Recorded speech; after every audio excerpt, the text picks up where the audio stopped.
जय माँ काली कहती है मेरे बच्चे, मैं किसी न किसी माध्यम से तुमसे रोज ही बात करती हूँ और तुम्हें सही और गलत का फर्क भी सिखलाती हूँ कि क्या तुम्हारे लिए सही है और क्या तुम्हारे लिए गलत है। और जब भी तुम बीच मझधार में फंसते हो, तुम्हारी माता तुम्हें रास्ता दिखाती है मेरे बच्चे। तुम अपनी माता के बहुत ही प्रिय बच्चे हो और सच्चे भक्त हो। सब तुम्हारी माता के संकेतों को और संदेश को नहीं समझ पाते हैं और तुम अक्सर अकेले में बैठकर अपनी माता से बात करते हो और अपने सुख और दुख को बांटते हो। तुम कहीं भी घूम घाम के आ जाओ और चाहे किसी के साथ बैठ लो, किसी से मिल लो, परंतु तुम्हें अपनी माता के पास अकेले बैठकर ही सुकून मिलता है। आज तुम्हारी माता भी इस संदेश के द्वारा तुमसे बात करने आई है मेरे बच्चे, और तुम्हें कुछ सलाह देने आई है जो तुम्हारे जीवन को बदल देगा। तुम बहुत ही भोले हो मेरे बच्चे, इसीलिए लोग हमेशा तुम्हारे सीधेपन का फायदा उठाता है मेरे बच्चे, और तुम्हें लाचार और कमजोर भी समझते हैं। तुम जितना ही शांत रहने की कोशिश करते हो, लोग तुम्हें उतना ही उकसाते हैं और बार बार तुम्हारे ऊपर गलत इल्जाम भी लगाते हैं, परंतु तुमसे झूठ बर्दाश्त नहीं होता है मेरे बच्चे। तुम्हारे क्रोध को बर्दाश्त कर पाना लोगों की बस की बात नहीं है, तभी तुम ज्यादातर चुप रहते हो और अकेले ही रहते हो, क्योंकि फेक लोगों की असलियत तुम्हें बहुत दूर से ही दिख जाती है और पता चल जाती है कि कौन लोग दिखावे के हैं और कौन दिखावा कर रहा है। लोग तुम्हें घमंडी बोले, मतलबी बोले और स्वार्थी बोल बोल कर बदनाम करें, कभी भी उनके बातों के ऊपर ध्यान मत दो मेरे बच्चे।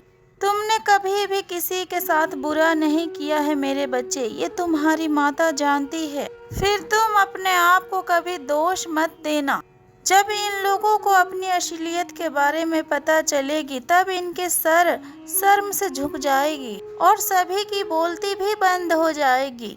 तुम बस चुप होकर सबको सह जाओ। तुम्हारी चुप्पी तुम्हारी माता व्यर्थ नहीं जाने देगी मेरे बच्चे। तुमने जो भी निर्णय लिया है वो सब कुछ सही है।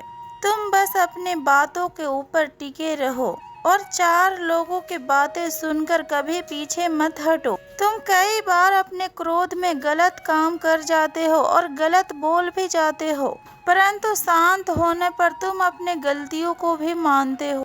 यही तो तुम्हारी खासियत है मेरे बच्चे। खुद को दोष देना अब बंद करो।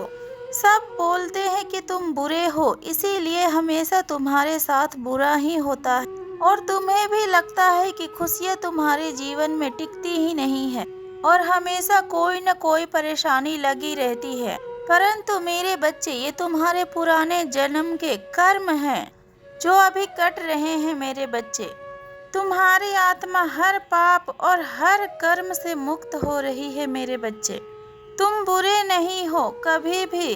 तुम्हारी माता के प्रिय संतान बुरी नहीं हो सकती। जो अपनी किस्मत में पहले से ही अपनी माता की भक्ति को लिखवा कर लाया हो, कभी भी उसकी किस्मत खराब नहीं हो सकती मेरे बच्चे। तुम बहुत प्यारे हो, बस कर्मों की और भौतिक दुनिया की और पिछले जन्मों की पाप की धूल जमी हुई है तुम्हारे आत्मा पर। अब वो भी साफ हो रही है मेरे बच्चे। अभी तो तुम्हारे अंदर की असली चमक की बाहर आना बाकी ही है।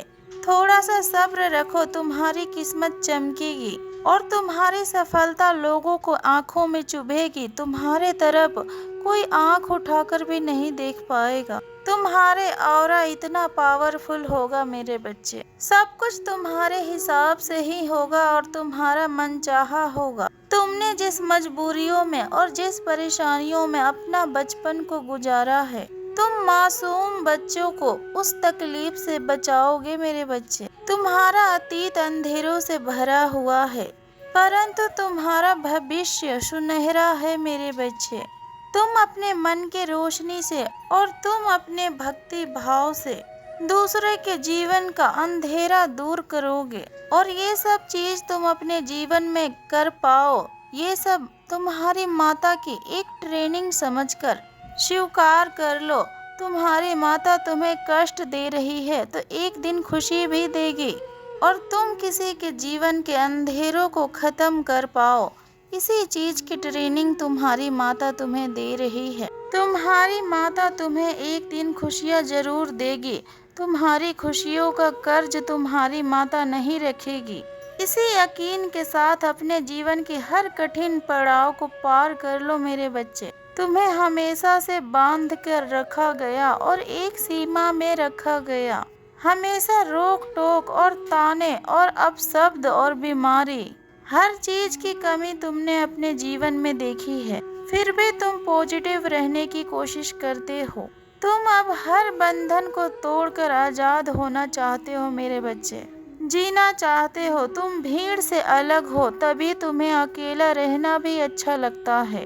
तुम्हें किसी के भी सहारे की जरूरत नहीं है। तुम्हारी माता को पता है कि तुम अकेले ही अपने सारे सपनों को सच करके दिखाओगे। जो समाज आज तुम्हारे ऊपर प्रश्न उठा रहा है और जिस खानदान में तुम्हारे खिलाफ इतनी गलत गलत बातें होती है, एक दिन डर से और शर्म से सभी की नजरें नीचे झुकी होंगी। एक दिन समाज में तुम्हारे वो औधा होगा मेरे बच्चे।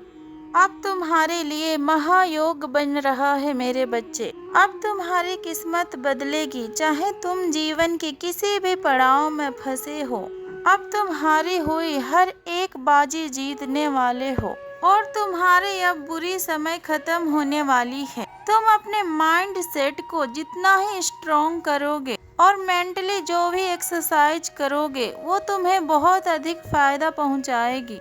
तुम किसी दिन एकांत में बैठकर अपने सपनों के बारे में सोचना और उस पर ध्यान लगाना और अपने सपनों के ऊपर मेडिटेशन करना। देखना तुम्हारे सपने बहुत जल्द ही पूर्ण होंगे और तुम्हारा बड़ा से बड़ा और कठिन से कठिन नामुमकिन लगने वाला कार्य भी अब पूरा होगा मेरे बच्चे।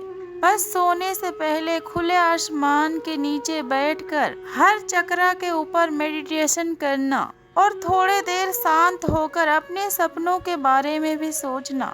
अगले कुछ दिनों तक सोने से पहले अपने सपनों के बारे में सोचकर उस पर मेडिटेशन कर कर सोना।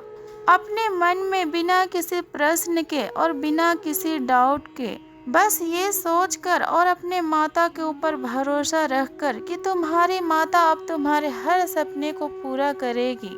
अपनी माता के गोद में सो जाना मेरे बच्चे और कुछ दिन बाद देखना मेरे बच्चे कि धीरे धीरे तुम्हारे सपने पूरे होते जा रहे हैं। तुम अपने सपनों को पूरा करने के लिए दिल से सोचो, यूनिवर्स तुम्हारे पुकार जरूर सुनेंगे और तुम्हारी माता तुम्हारे पुकार जरूर सुनेंगी। अपनी इच्छाओं को पूरे होते हुए देखकर तुम कुछ ऑफर करोगे और कुछ दान करोगे। ऐसे संकल्प लेकर भी तुम अपने सपनों के ऊपर काम कर सकते हो। बस तुम अपने मन में किसी भी प्रकार का प्रश्न और किसी भी प्रकार का नेगेटिव थॉट्स मत लाना कि माँ ये कैसे होगा और कब होगा और अभी तक क्यों नहीं हुआ। अपने पॉजिटिव ऊर्जा को यूनिवर्स में भेजना शुरू कर दो मेरे बच्चे। ब्रह्मांड तुम्हारे जीवन में सकारात्मक बदलाव करना शुरू कर देंगे। तुम्हारे वैवाहिक जीवन में और प्रेम संबंधों में या फिर शादी में कोई भी समस्याएं आ रही है तो फिर तुम अपने हर चक्रा के ऊपर मेडिटेशन करो। जिन्हें जरूरत है खाने पीने की, उन्हें खाने पीने के सामान दान करके, गरीबों को कुछ दान पुण्य करके ईश्वर का कृपा प्राप्त करो। तुम्हारे हर समस्याओं का समाधान अवश्य होगा। खुश रहो मेरे बच्चे, तुम्हारी माता के आशीर्वाद सदैव तुम्हारे साथ है। हर हर महादेव। ओम नमः शिवाय।